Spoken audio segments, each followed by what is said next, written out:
Thank you, Mr. Chairman. Mr. Chairman, I am very pleased to yield 2 minutes to the gentlelady from Tennessee, Ms. Blackburn.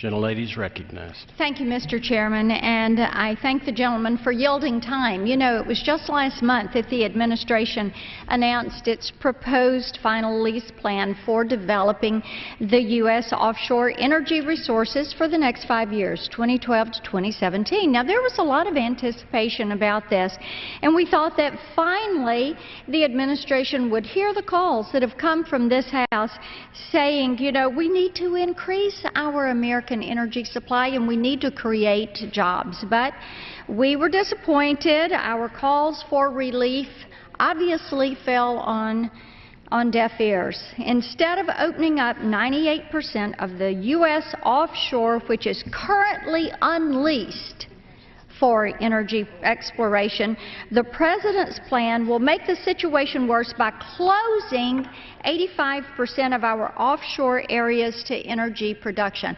I think that's significant because you have to ask the question, what do you really want? If you want energy independence, open it up. Let's explore for these resources.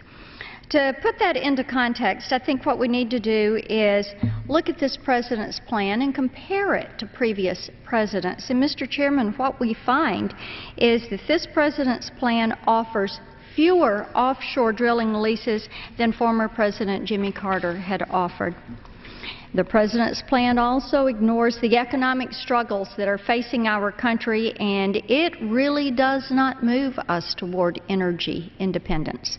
What it does do is to take a step backward. We are heading the wrong direction in this issue, and it reimposes a drilling moratorium that had been lifted in 2008, a moratorium that the Gulf Coast still has not recovered from. And I think that we need to look at that and consider those jobs in our coastal regions. In stark contrast to the President's plan, H.R. 6082 proposes a drill smart job creation plan that expands offshore drilling and opens new areas containing the most oil and natural gas resources. I encourage my colleagues to support this plan. I yield back.